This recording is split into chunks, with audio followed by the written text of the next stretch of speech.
सोना चांदी सस्ता हुआ है। सोने की अगर हम बात करें तो 927 रुपए गिर करके 1,51,000 पर पहुंच गया है। वहीं चांदी की अगर हम बात करें तो 4700 सस्ती हुई है। अब आपको बताएंगे कि क्या रेट अभी फिलहाल चल रहा है। नमस्कार, मैं हूं आपके साथ आयुषी गुप्ता। देखिए, सोना चांदी के दाम में आज यानी 23 अप्रैल को गिरावट है। IBGA के अनुसार 10 ग्राम 24 कैरेट सोना 927 रुपए गिर करके 1,51,000 रुपए पर आ गया है और इससे पहले 22 अप्रैल को इसकी कीमत 1,52,000 रुपए प्रति 10 ग्राम पर थी। देखिए, 1 किलो चांदी 4700 रुपए गिर करके 2,43,000 रुपए पर आ गई है और इससे पहले मंगलवार को इसकी कीमत 2,48,000 रुपए प्रति किलो थी। तो 2026 में देखिए, सोना अब तक 18,000 रुपए महंगा हुआ है। 31 दिसंबर 2025 को 10 ग्राम सोना 1,33,000 रुपए पर था, जो अब 1,51,000 रुपए पर पहुंच गया है। इस साल चांदी 13,000 रुपए महंगी हुई है। 31 दिसंबर 2025 को चांदी 2,30,000 रुपए किलो पर थी, जो अब बढ़ करके 2,43,000 रुपए पर पहुंच गई है। 29 जनवरी को देखिए, सोने ने 1,76,000 रुपए और चांदी ने 3,46,000 रुपए का हाई बनाया था। यानी पीक से सोना 25,000 रुपए और चांदी 1,42,000 रुपए सस्ती हुई है। सर्टिफाइड गोल्ड ही आप खरीदें। हमेशा ब्यूरो ऑफ इंडियन स्टैंडर्ड यानी BIS का हॉलमार्क लगा हुआ सर्टिफाइड गोल्ड आप खरीदें। ये नंबर जो है वो अल्फा न्यूमेरिक यानी कुछ इस तरीके से हो सकता है, जैसे कि AZ4524। हॉल मार्किंग से पता चलता है कि सोना कितने कैरेट का है।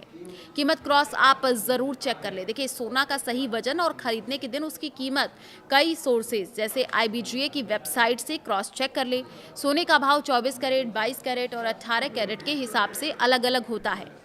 सोना चांदी की गिरावट के 5 कारण बताए जा रहे हैं। देखिए, डॉलर की मजबूती से ये पूरा जो खेल है वो बिगड़ा है।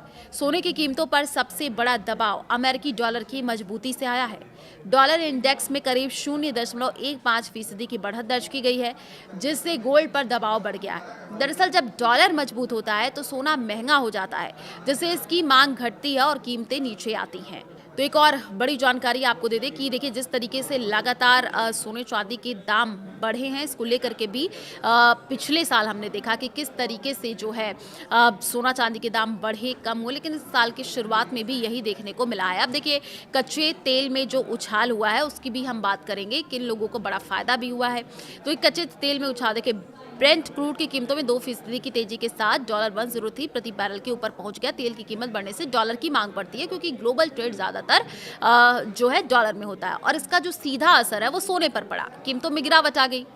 अमेरिका ईरान तनाव फिर से बढ़ा। सोने चांदी की कीमतों पर असर के पीछे अमेरिका और ईरान के बीच तनाव भी है, जो अभी खत्म नहीं हुआ है। जहां एक तरफ सीज फायर बढ़ाया गया, वहीं दूसरी ओर हॉर्मुज स्ट्रेट में जहाजों को लेकर के टकराव की खबरें सामने आई हैं।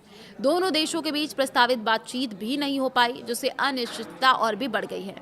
रेट कट की उम्मीद है कम। देखिए, तेल की बढ़ती कीमतों और भू राजनीतिक तनाव के कारण महंगाई बढ़ने का खतरा है और ऐसे में अमेरिकी फेडरल रिजर्व द्वारा ब्याज दरों में कटौती की संभावना कम हो रही है। रॉयटर्स सर्वे के अनुसार अब अगले 6 महीनों तक रेट जो है वो कट टल सकता है, जो सोने के लिए नकारात्मक संदेश है।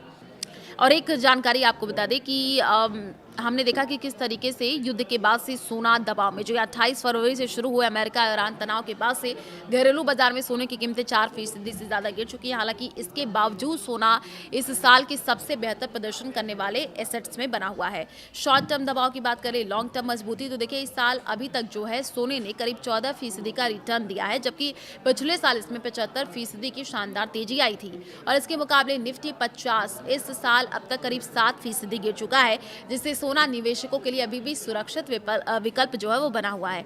कुल मिलाकर के फिलहाल सोने पर डॉलर और तेल की वजह से दबाव है, लेकिन अनिश्चित वैश्विक माहौल इसे लंबी अवधि में सहारा देता रहा।